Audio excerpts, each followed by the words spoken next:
Halo, assalamualaikum semuanya. Kembali lagi di kuliah dalam jaringan. Kali ini kita akan membahas tentang prinsip kerjasama yang dilontarkan oleh Chris, tapi dikomentari oleh Leeds. Nah, seperti apa? Simak baik-baik.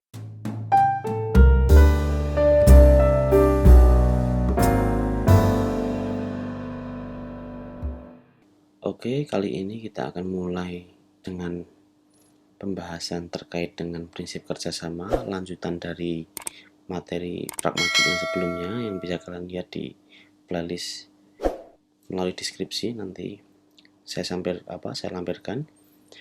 Nah, di sini kita akan mulai, kalian bisa lihat presentasinya di screen. Kita mulai dulu dengan istilah atau dengan pembahasan terkait dengan prinsip kerjasama. Jadi bisa kalian lihat bahwa prinsip kerjasama itu adalah bentuk fundamental dalam sebuah komunikasi yang diperlukan oleh penutur dan petutur.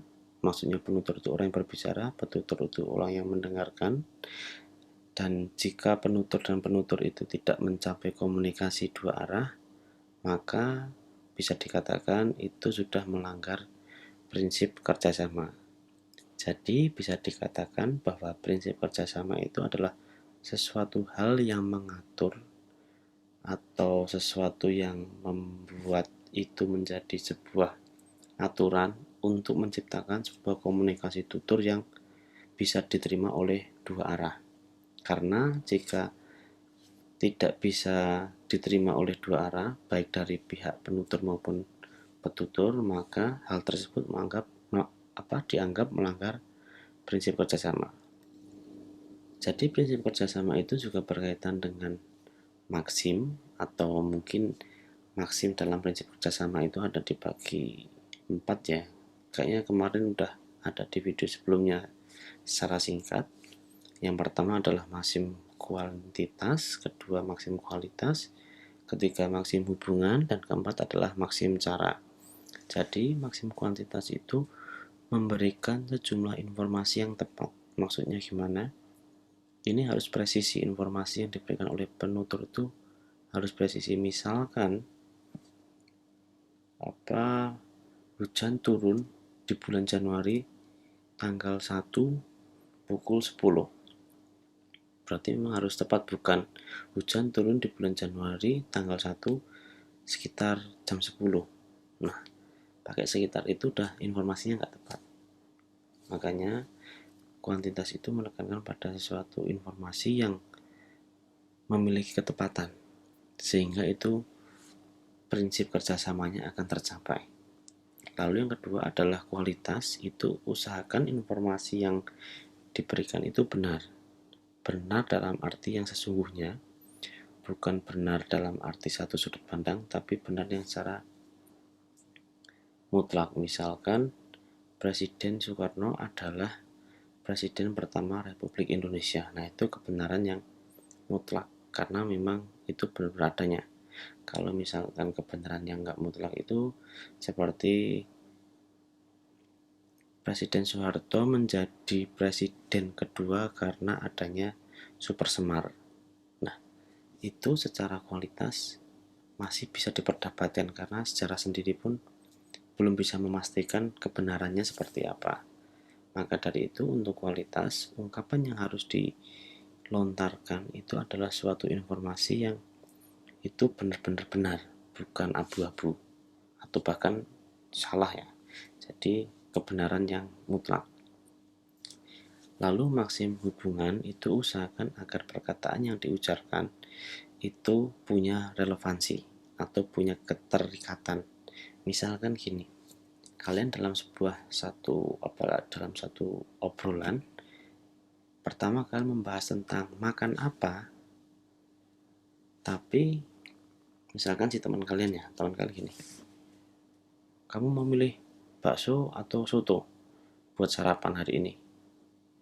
Itu misalkan temanmu tanya seperti itu, terus kamu jawabnya, wah ketok susu enak. Nah, di situ melanggar maksim hubungan karena tidak ada relevansinya dengan apa yang diucapkan oleh si penutur pertama tadi. Makanya di situ ketika kalian sedang berkomunikasi, usahakan perkataan yang diucapkan itu punya relevansinya. Lalu yang terakhir, maksim dalam prinsip kerjasama itu adalah maksim cara, yaitu usahakan agar mudah dimengerti. Dalam arti di sini adalah kalimatnya jangan bertele-tele dan ambigu. Misalkan contohnya gini, agak saru sih. Gini misalkan, janda itu suka memelihara burung Pak RT. Nah, gimana tuh? Jadi untuk maksim cara itu, contoh janda itu suka memelihara burung Pak RT, itu bisa ditafsirkan ke dalam banyak hal, nggak cuma satu aspek dok. Bisa sesuatu hal yang sifatnya negatif, bisa juga yang positif. Makanya dalam suatu ujaran usahakan agar mudah dimengerti. Burung dalam hal itu yang dicontohkan itu apakah burung peliharaan atau burung yang lain. Nah itu perlu sesuatu kejelasan ya. Makanya ketika kita berkomunikasi usahakan menggunakan maksim-maksim yang sesuai sehingga prinsip kerjasama itu bisa dinikmati atau bisa terjadi antara situasi tutur atau komunikasi tutur yang sedang terjadi.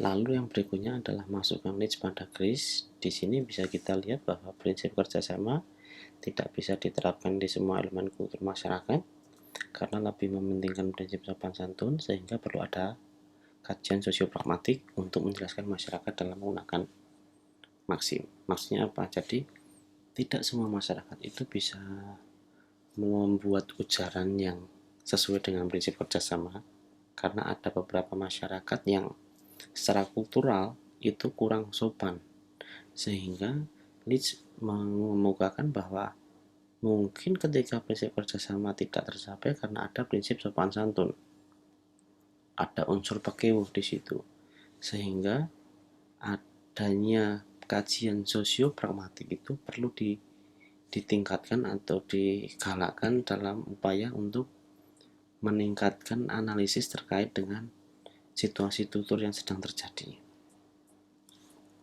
Jadi itu ya, dua orang ahli pragmatik saling berkomentar terhadap suatu karyanya itu hal yang wajar. Dan di sini Leeds pun ada benarnya juga bahwa setiap masyarakat itu belum tentu bisa melakukan prinsip kerjasama karena ada beberapa faktor-faktor lain di belakangnya, nggak cuma kultural sih, mungkin faktor ekonomi, politik dan sebagainya, itu memungkinkan akan terjadi pelanggaran prinsip kerjasama. Lalu kalian bisa lihat di sini itu analisislah, kalian bisa baca ada dua contoh komunikasi AB, komunikasi A dengan B dan komunikasi C dengan D. Nah, coba kalian temukan, analisislah kedua situasi tutur tersebut dengan model prinsip kerjasama. Saya tunggu komentarnya. Sekian. Assalamualaikum.